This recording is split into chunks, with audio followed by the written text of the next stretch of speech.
her assistant took me in front of a mirror and stood behind me and proceeded to describe in detail all of the things that were ugly about me. I will say, tight deadlines are not emergencies. Chaos is not emergencies. It took over a year to get the strike removed, and YouTube made them take a course or something on appropriate versus inappropriate content to give the all clear. Isn't that wild? I'm Margaret Kelsey. And I'm Devin Bramhall. And this is Don't Say Content, a show created in partnership with Share Your Genius. There's actually a kind of perfect lead into the topic for today, because working in customer support before going into content marketing, I had that principle drilled deeply into me by our developers, which is I would receive 5 emails in one day, maybe about something, and think it was a huge deal. And we had 5 million users. Yeah. And the developers would be like, how many people reported this? And actually 5 is somewhat significant, because usually if 5 people report it, it's representative of a greater chunk. If I'm like, 2 people this week emailed about, they're like, we don't care. We don't care. Yeah, right? It's not big enough. To me, it was an emergency. It was a really big deal. And that is what we are talking about today. Content marketing emergencies. And specifically that there aren't any. It is a non-existent thing. Yeah. And that we can spin ourselves into obviously thinking that something is in fact a content marketing emergency, or have others in the organization believe it. But truthfully, that's why I went into this as a career, and that I'm not a first responder or an ER nurse or doing brain surgery or whatever it is. I cannot handle that pressure. So I took this career path. I did try Googling it because I thought, I wonder if there's some secret guide to emergency content marketing. And I was actually relieved by the results I saw, like the first 10 results, which is as far as I went. There isn't one really, crisis comms that could include content marketing, but there was no post that was like the ultimate guide to emergency content marketing or content marketing emergencies. I was like, this is great. This makes me feel better about the world. Yeah. Yeah. There's such a thing. How many times have you felt or been drawn into the fact that something is an emergency in content marketing? Never. Good. But always. Do you know what I mean? So I would say we should probably spend a minute trying to define what a content marketing emergency might be if it existed, because I have a feeling we're just going to come out saying there's nothing still. But the emergencies, I'm saying in air quotes, were when my CEO would freak out about something, then I would get nervous and scared. Or I remember back in the day, if you made a mistake when you sent your company newsletter, if there was a typo or something, it felt like an emergency, because usually the CEO thought it was a big deal. Yeah. And then you'd get 100 emails saying there's an error, an insignificant error typically, that everybody understood what you meant. But those felt like emergencies when I was earlier in my career, because I couldn't disassociate embarrassment from making a public mistake to an actual problem for the company that I had created. Yeah. Which rarely ever happened. Side note, I feel like people have stopped doing that. Or maybe I'm just not as close to it anymore. Stopped pointing out the typos and stuff as you. No, you still get them? Someone did share a story about that. This is from Adrian. Okay, cool. I worked with her at one of my clients. She said, I once sent out an email to tens of thousands of people pointing them to an analyst website which declared a SaaS provider as a market leader. The problem was, I think she meant IMAP I was using at the time, a decade ago, didn't allow for testing of the tracking URL. The URL broke, obviously, when the UTMs were applied. It took several hours to hunt down the analyst webmaster and have him enable the link. By that time, I'd already received hundreds of emails telling me how dumb I was. She said exactly what I did. She's like, hardly an emergency, but it felt like that to me at the time. And I'm like, of course, because this was 10 years ago. I'm like, of course it did. That's when that felt like a big deal. Yeah. And I think that's funny, right? What is actually an emergency? Something is in danger. Yeah. Nobody was in danger here. They were mildly frustrated that they tried to get information that they thought was provided to them, and they had to wait a little while to get that information. It's Yeah, not an or, like, emergency. you launched the campaign that was, like, around a landing page or something, and you sent the big blast out to 1,000,000 people, and the landing page link is broken. Yeah. That's bad in terms of you just messed up your campaign Yeah. on a really dumb mistake, that's bad in terms of it's a shitty mistake to make. Yeah. And you would But feel the pain, but it's not an emergency because, again, no one dies. yeah. And I would say if it's anybody's emergency, that's a developer emergency. That's not even a content marketing emergency. Also, Seriously. side note, shout out to Adrian using the very vintage phrase webmaster. Oh my gosh, yeah.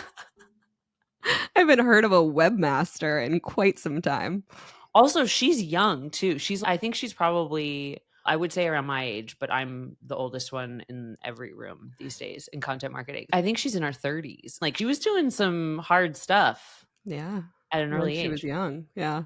I That's so actually funny. have, okay, this is adjacent, but not the same. I created my own content emergency once.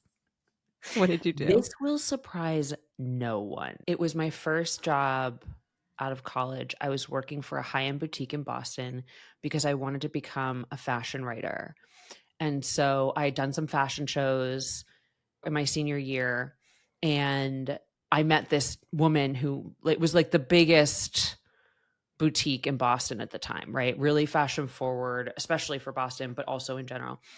And she turned out to be a Devil Wears Prada in the literal sense. Mm. Like, she would look me up and down when I arrived with her lips pursed and her eyes narrowed in, and she never smiled, which means she always hated my outfits. Mm. Her assistant, or the other guy that worked there, once took me in front of a mirror and stood behind me and proceeded to describe in detail all of the things that were ugly about me. My Oh my physical God. self. Right. So this is the environment I'm working in, right? You got hazed. Yes. And it was constant. And so I was very high anxiety at the time, very unhappy. And one day, the writer for, what was it, the Daily Candy? Sounds like something that Yeah. existed. It was really popular newsletter in Boston at the time. It was, you wanted to be in it. And this woman drops by, but I don't know she's from the Daily Candy. I just think she's a person asking for the store owner, Eve. And we're all talking, and I am like, I think Daily Candy is so dumb. It's so basic and boring, and I just have this whole rant on it. And the woman was like, I work there. I am the editor. Oh my God. It Did you was, just fold up into I wished I could. If I could become origami at that time and fold myself into the tiniest little origami shape, I would have. And what's worse is she tells Eve, who already is a toxic person who, like, hates you but pretends to like you. It's like already really toxic. And for some reason, she doesn't fire me. Yeah, that's wild. Which I was like, could you though? Actually, I think They say that's actually the most toxic is if somebody's always mean and always rough, then you have like better protection. But if they swing from like nice to tough to nice to tough, that's the most actual toxic environment that you can have Oh outside of yeah. even just like straight bad. She like gave me a bunch of her clothes, designer clothes that she was quote unquote getting rid of. But then while she was giving them to me, made it very clear that it was because my clothes sucked and she wanted me to dress better. And So anyway, I stuck my foot right in my mouth, which certainly wasn't the only time in my life, but that is my version of an actual emergency because it was horrible. It's so embarrassing.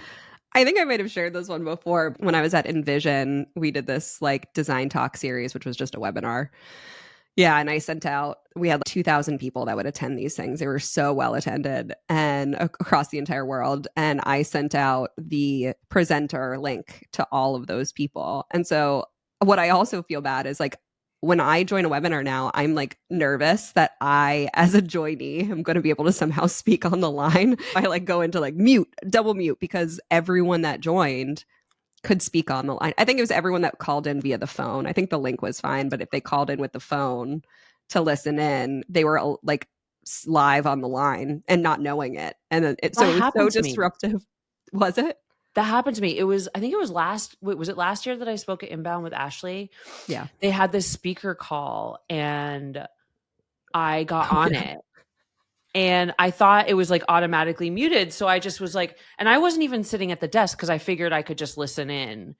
And they weren't talking about anything important. Like it was like nothing. They weren't providing any net new information. It was going on. And I was annoyed. So I can't remember who called me. Somebody called me and I was like, oh, yeah, I'm on this stupid call. I don't know why I'm on it. It's such a waste of time. And then like somebody texted me and she's like, girl, we can hear you. And I think it's like the funniest thing ever because I don't care. I do not care. And again, it was like, I wasn't saying like HubSpot sucks, I don't Yeah. think, but I was definitely like, this call it's a waste of time. You know what I mean? Like they really, Inbound expects a lot from their speakers and they give you precisely nothing to help. And so it gets to a point where you're like, all right, my Yeah. time is precious and I don't get paid for this. And everybody on the thread is like, oh my God, they think it's like this big deal. And they're like, oh my God, like so embarrassing. Meanwhile, I am laughing so hard. I was like, this is amazing. But yeah, definitely the foot and mouth thing is my Personal brand. yeah. And look, I did apologize after to the Yeah. organizers because I was like, look, I take your job seriously, obviously. It was no shade to them at all. They did an amazing job, but I was myself. I know. Shout out to our personal branding episode where it's like you have a personal brand, whether or not you're cultivating it or not. I do. You know what? I'm actually happy about it now, though, because this was actually a surprise to me. I found out recently. I've had multiple people in the past month tell me that I'm intimidating. Mm. And they're like, you don't know that? And I was like, no, I think I'm nice and a little bit awkward and definitely not formal in any way. Mm-hmm. But I learned that about myself and I don't know what to do with it. I think it's intimidating when you know that you're going to get the truth from someone or exactly how they feel, right? I feel like people who aren't intimidating tend to have lots of filters. So they always are saying what the other person wants to hear or whatever. But it is intimidating to have somebody just show up and be like, I know that I'm going to get the unfiltered realness from her. That can be That wasn't intimidating. even the thing that they said was the intimidating part. Oh, why did they say you were That's intimidating? wild. They were like, "Oh, you've done a lot of stuff," or I don't know, it had Mm, something to do with like my public persona or something. And I was like, yeah. "What?" But anyway, I always think I'm the least intimidating person in the room because I'm the most casual. But apparently, I don't know. But anyway, so content marketing emergencies. Is there anything?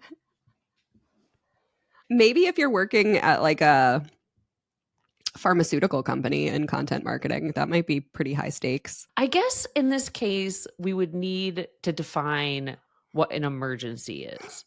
Because an emergency to me is in the life or death range, Yeah. where something bad that threatens the well-being or life of someone could happen based on with whatever you did. Yeah. And all I can think of are snafus where, and they're more like PR snafus. I have one emergency from when I worked at a tech company. The content marketing that we did post big mistake we made saved the company. So like I've seen content marketing work as a savior for really bad mistakes. Yeah. I remember like if Help Scout went down, usually it was in like along with a whole bunch of others. But like you still had to notify your users. And so that wasn't their fault though. It was just the messaging and the way we handled it with our users from a And content. ideally, it's not necessarily even emergency because you have some stock emails of, hey, if this kind of thing happens, this is the kind of message we would send our users, right? Yeah. And I think a lot of people, especially at least at SaaS companies, have that sort of contingency planning for like You should. Crisis communication. I think that's it. There is crisis crisis. communication, and somebody could make a case that is in the realm of content marketing if your team is small enough that you don't have a dedicated PR team. But outside of that, I think snafu, I like content snafu. But that's Yeah. more like in the realm of PR. I did find one article that I loved the title of that I thought was going to be the one I was going to make fun of. It's from Fast Company, which was like, yes, they're definitely going to write a lame article. The title is Marketing Emergency. Nobody's making content worth reading. And I was like, actually, that's a really good, it's from 2012. And I was like, Wow. actually, that's a really awesome title because it stands the test of time. Yeah. Yeah, that's hysterical. And also, yeah, marketing emergency. Nobody's making content versus reading. If you would have asked me what year was that published in, I would have said recently. So that's also hysterical that it's 2012. And it ranks on the first page. Yeah. That For was content like emergency. content marketing emergency. Yeah. Outside of like highly regulated spaces or spaces that are maybe in like health tech or whatever. But that's still PR. Yeah, that's true. It's all PR. Okay, so I posted about this on LinkedIn and about the idea of content marketing emergencies and how they're dumb and don't exist. And I didn't really know what to ask anyone. I just wanted to hear what people would say about the topic. And what's really funny is it's a perfect example of marketing itself in addition to the answers people gave, which is I asked an open question about the topic of there are no content marketing emergencies. I did say if you have any stories or whatever, I like thoughts, opinions. Everybody just ended up posting content marketing emergency examples. I ended up getting a bunch of stories and I was like, they're like, well, this isn't really an emergency, but Exactly. so it was like, oh yeah, your messaging has to be really succinct. Like I had to have asked a very specific question. Tell me why you agree or disagree that there are no content marketing emergencies. And But I love that they wanted to share the thing that was closest to an emergency, but had to caveat it with it's still not technically an emergency. However, this caused me some anxiety. There were some funny comments on there too. Lauren Lang wrote, a lack of planning on your part does not constitute an emergency on my part. Oh, It's a yeah. quote. And I was like, LOL, I love this. That's my response to most sales enablement requests. Yeah. Yeah. I'm like, listen, That I wish should I be had turned around in 2 hours. You're like, that should be the like tagline for every content marketing, every marketing team at every company. Yeah. That's on the front of the proverbial. That should be office like door. the SLA to the broader company is Yeah. just that tagline. Shirag wrote that this was amazing. She just wrote, LOL, I work in an agency. I was crying because I'm like, I did that too, obviously. And so I know exactly what she's saying. I'm like, yes, everybody feels like everything is emergency inside the house and outside the house. Yeah. In the agency world. I only lasted 10 months at an agency. It was a PR agency in South Beach, Miami. And yeah, that's not your vibe at all. Not my vibe. I actually helped open that Club 11. That's like a high-end strip club in Miami. And so this is a funny story. Before it opened, they were one of our clients and we had a lot of the local news network and we were sending them pitches all of the time being like, it's not a strip club. It's like a high-end Cirque du Soleil style entertainment. Here's the sound system that's like the best sound system that ever existed in Miami. We were hyping up all of the other pieces, but we were like literally writing, it's not a strip club. It's not a strip club. It's not a strip club.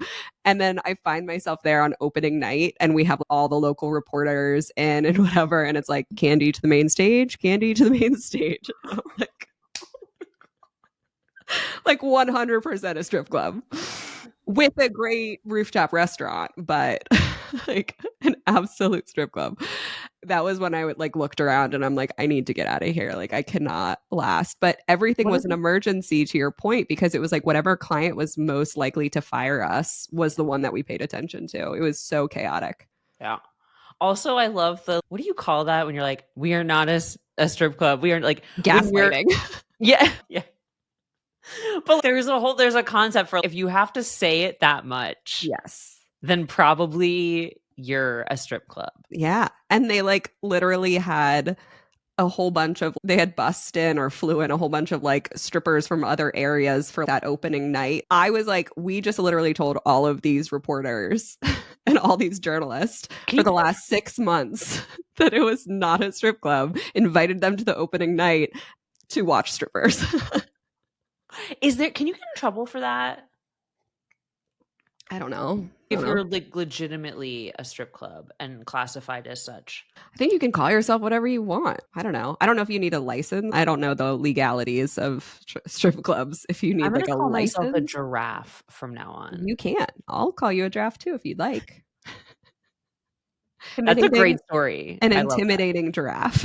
Intimidate, yes. So that wasn't a content marketing or PR crisis. Well, a little bit of a PR crisis, as much as it was a life crisis of me Yeah. looking at myself in the mirror and being like, I need a new job. Yeah. That's also just like a really good story. I'm so glad we found a place for that to be relevant for you to share. Because it's very good. Ugh. Scott Kyles posted something. I always love seeing Scott when he comes into our comments. He wrote, this was typed like an email. Yeah, but every marketing project is an emergency. Signed, management. Yeah, exactly. They'll make you feel like it is. That is very true. Yeah. I don't even, God, you know what I do remember when I worked for a company a long, long time ago that I don't want to name, but I remember we did something with our pricing or something that was sketchy. Because I remember I hated it too. And so I was like, this is misleading. And I didn't like it. It was something like that. And this woman called our bluff. Actually, a lot of people did. But this one woman, she was trolling us. Like she started this whole campaign against us. And she was posting everywhere. She was starting threads in other forums. Like she had it out for us. Like it was her full-time job. And it was a headache for me because I ran both customer support and marketing. And so I had to deal with it at all ends. That's the stuff I wish I kept. Like, why did I not keep those insane messages from her so I could remember them when I'm feeling sad? But anyway, they got to the point where I can't remember. I think we had some like balloons delivered or something. And we ended up putting a picture of her face on it. And we were like, because she was trolling us for so long. She might have even sent us, I don't know. I don't remember. But that felt like an emergency because she would not leave us alone. Yeah. And it was back when you would have noticed her. Do you know what I mean? It was possible to notice her. She wasn't lost in the shuffle by any means. That's so funny. Not quite as serious, but at Envision, there was this like Twitter account that would always join those design talks. And we used to use Twitter as almost like we would tweet out quotes live from the event and people would like we used it as like the webinar chat because we would do like a hashtag. And back in the day, we had to cobble these things together. And again, there were so many people in it that there were so many people that would be on Twitter using the hashtag that we would reply to on MOLA. And there was this one Twitter user, and her name was Judy.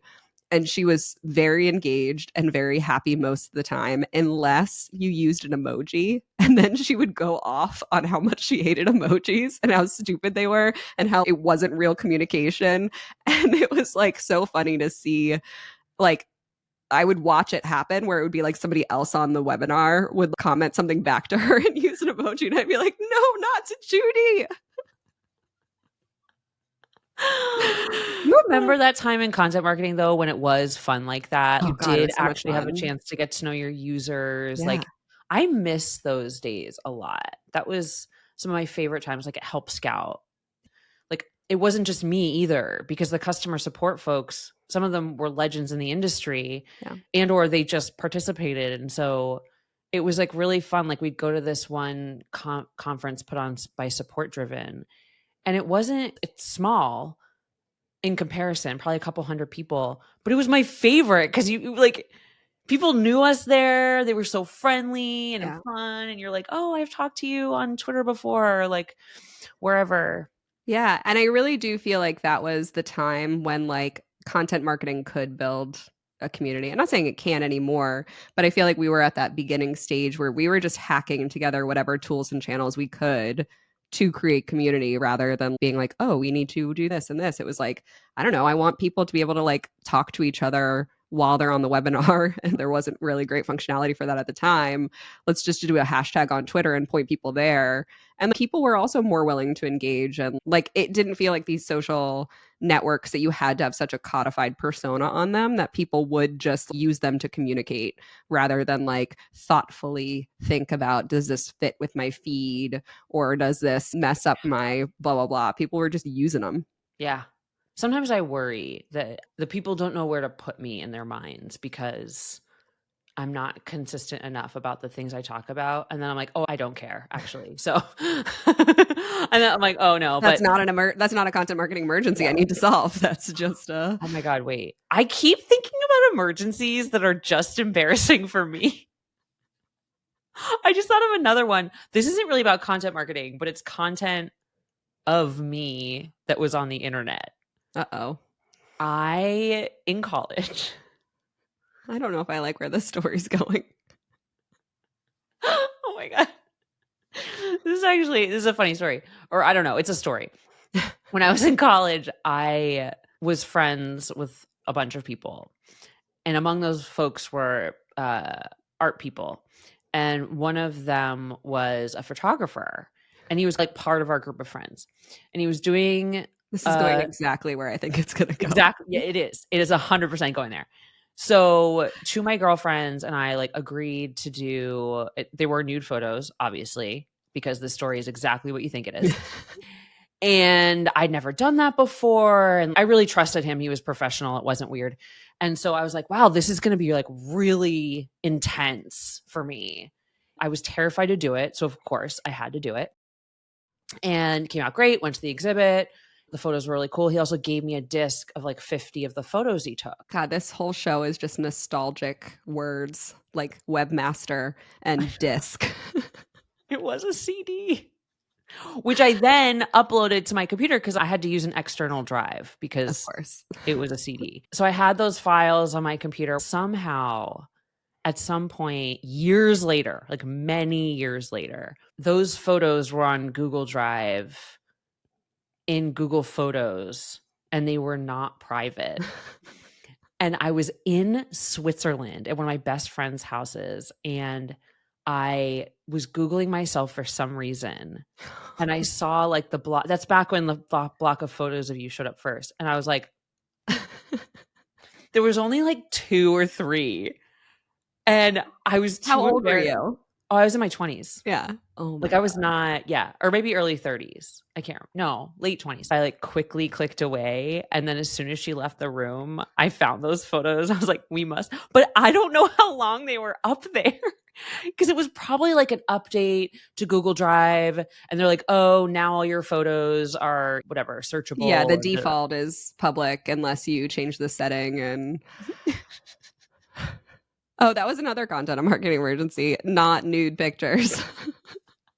Obviously not because it's your story. Like mine are always going to go there. I feel like I've shared these ones before too, though, but it was back when Dropbox didn't have like enterprise level permissions on folders in the way that they do now, where like now the organization can set like what folders can be shared publicly or can it default to nobody can share this externally outside of the organization. And I was at Envision again. Lots of my snafus happened at Envision. And I was working on the Design Disruptors documentary. We had a bunch of community screenings all around the US. So we would send them like high quality material that they could print off as like movie posters and stuff and put their logos on. And as I was emailing hundreds of organizations, I was sending out the full Envision Dropbox, not just Oh my God. Not just the folder. But I blame that on the permissions and user experience of Dropbox at the time. There's no way that I Okay. should have been allowed to be able to send out the entire Envision Dropbox. And so somebody finally emailed me and they're like, days later, like a week after I've been like sending out 20 emails a day to different organizations. And they're like, I don't think I should have access to all of this. I'm like, holy shit.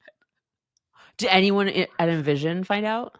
Or did I you think bury I that told shit? my manager at the time just because I wanted to get ahead of it, just to be like, yo, I fucked up. That's amazing. No responsibility of yours whatsoever, though, clearly. No, at the time, again, with the content marketing emergencies feel like an anxiety attack. I definitely had one of those. And that was like not, I think, long after or before the Design Talks webinar thing with the people being able to speak. So there was just a series where I'm like, I don't think I should do this job. Yeah. It's like the stakes are so high right now.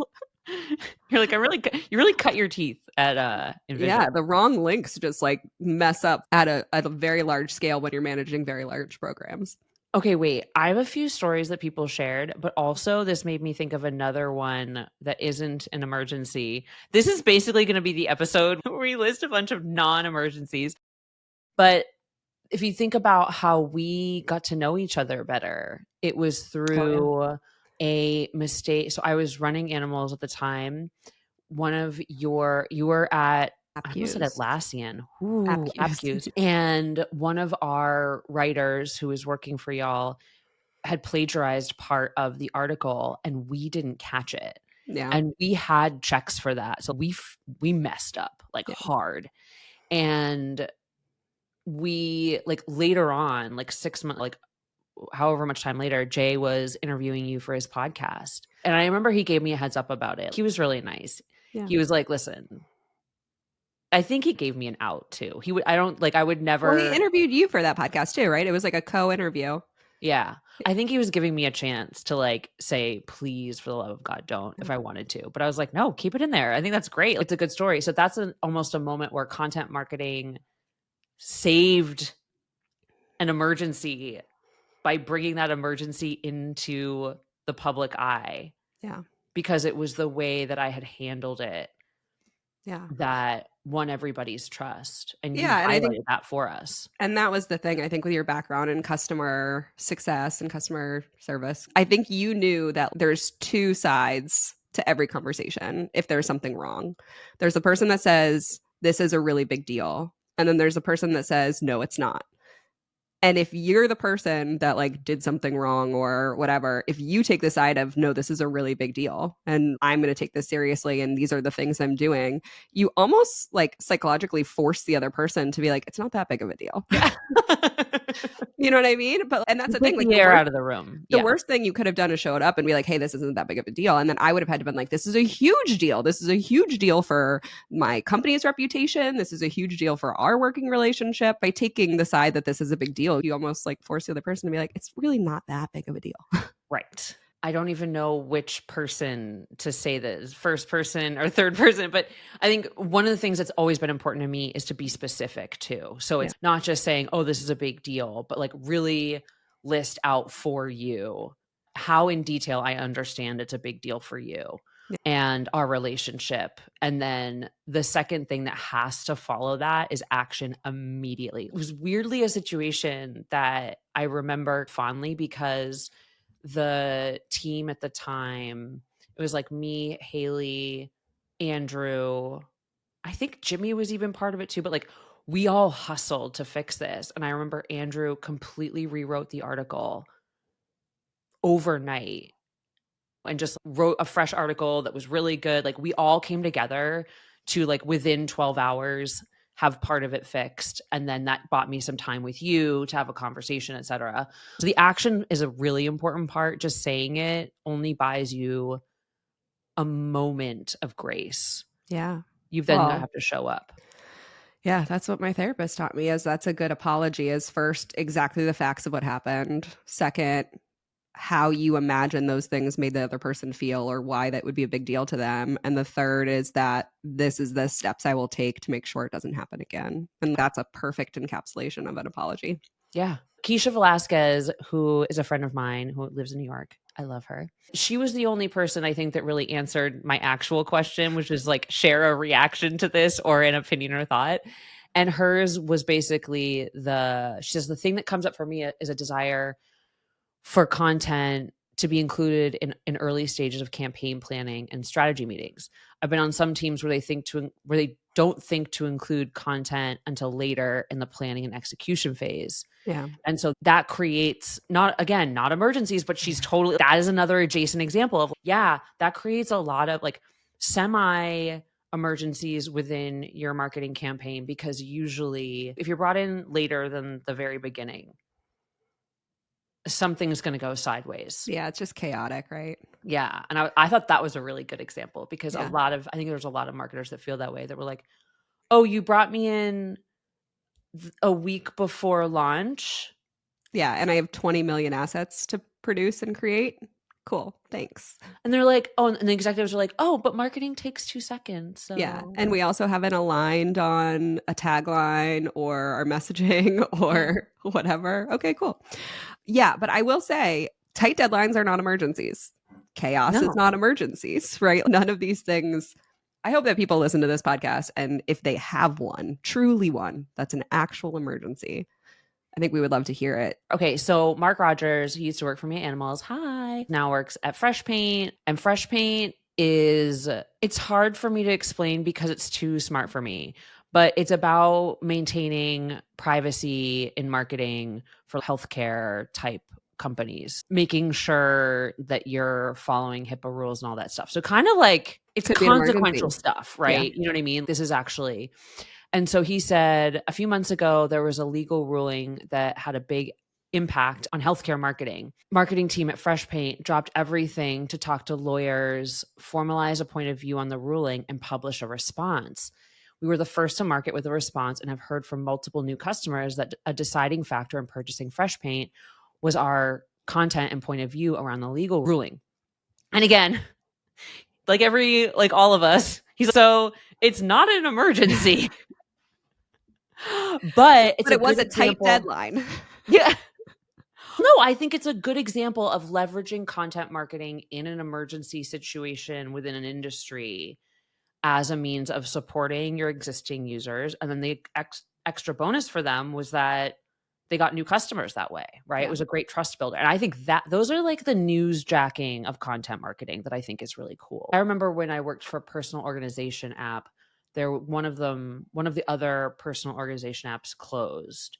And we overnight, the developers, this was not my idea, this is my CEO's idea, they coded up a export import thing, and we published it. So it's export your stuff into SpringPad if you're whatever. And that was a great like growth hacking exercise. So I like the reaction, using content marketing to react to a thing that happens that's similar to an emergency and capitalizing on it, but also providing a greater good, right? Like they genuinely helped people, which I think is cool. And that's, to me, the helpfulness is the most important part of content marketing. Okay, the last one. Okay, this one's kind of funny, but it's completely anonymous because this person asked for it to be. But there's a company somewhere that that has a YouTube channel that they do live streams on. And someone with an inappropriate profile picture commented on one of their live streams on YouTube, and they didn't notice it. And so it was on over the weekend or whatever. And like with the person's profile picture, and 48 hours later, they get a note from YouTube citing the community guidelines because it was an inappropriate picture on their page, which they, I guess, were still, it says they because you can technically like approve comments or whatnot. Yeah. They put a strike on their channel for displaying inappropriate content. Isn't that crazy? It took over a year to get the strike removed, and YouTube made them take a course or something on appropriate versus inappropriate content to give the all clear. Isn't that wild? Yeah, that's brutal. I thought that was a good story because they said even that I think one person on the team had seen it over the weekend, but was like, we'll deal with this on Monday. Again, not an emergency. Yeah. And they apparently YouTube made such a big deal out of it that they had to spend a year removing a strike on their. That's hysterical. Yeah. I was like, that's bizarre, but also a really interesting story. Yeah. So there's no such thing as a content marketing emergency that we know of. No, we could not find a single emergency. But the example, like the stories and examples y'all sent in were awesome. That was really fun. I actually had a lot of fun reading them. And that's not even all of them. It's just the ones that I pulled for publishing. So if you have a non-emergency too. If you just have a funny story. Yeah. I think if it's funny, just send it to us. Yeah. Because we might do a recap episode. Yeah. Just more stories. Always a pleasure. Yeah. I'm like, I forgot. Do you know somebody said to me recently about, I think it was 2 people actually very recently, which is why it stood out to me, cited our closing. Oh, you're doing only okay. Half a third of you are doing fine. You know, They it was like memorable enough for them that they remembered. I was like, that's pretty cool. I like that. Look at us, personal brands. Woo! Minor pep talks with a side of sneer. Minor, you know what? This is what I love. Every episode, whatever we talk about, you find a way to package into a really clever, funny phrase or term. And that, yep. Thank you, my dear. You haven't sent me any good subject lines in a while. That's true. I'll work on that. Even though you don't need to send me the Riverside link anymore. I just liked the subject lines. Yeah. You could just send me emails with nothing in them and random subject lines. Okay. About anything. Yeah, maybe I'll come up a new pun word and I'll just send you all the puns that I can think about for that word. As many times as you want. Awesome. I will do that for you. Okay, y'all, that's a wrap. Thank you, as always, for listening. We'll be back next week. And just remember, you're doing great. You're doing great. 30% of you are doing great. The rest, you got to get your shit together. Come on. You know which side you're on this week. You know. See you next week. Bye. Bye. Wait a second. Can we include this and it's Margaret eating on a podcast? Nope. Nope. Throwback to season 1, pre-season 1. Pre-season 1. You got people fired up about that. I know. I was going to say LinkedIn freaked out because they thought I would be eating on the pod. Actually, I think that was on Instagram. Either way.